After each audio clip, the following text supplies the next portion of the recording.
Welcome to Samba Samba. Enjoy the video. You start by confirming the primary router is the network gateway and that any ISP modem is in bridge mode if required. Update firmware on every unit and perform factory resets on satellites so settings don't conflict.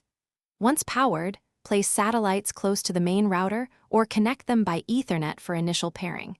This reduces discovery problems.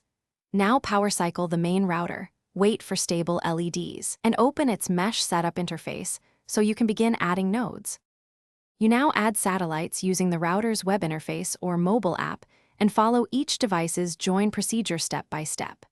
Make sure to set a single SSID and WPA2 or WPA3 password so devices roam smoothly. This is how clients switch without drops.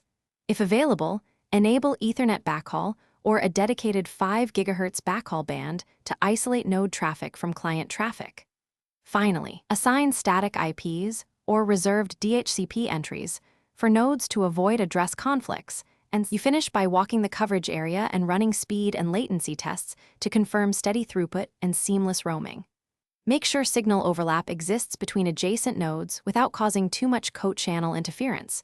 Move satellites incrementally to find the best balance. Once satisfied, schedule an automatic firmware check and save a backup of the mesh config. If connection problems appear, reboot problem nodes, verify firmware versions, and if necessary, remove and repair the node. This typically clears. Thanks for watching. Consider subscribing if we helped you.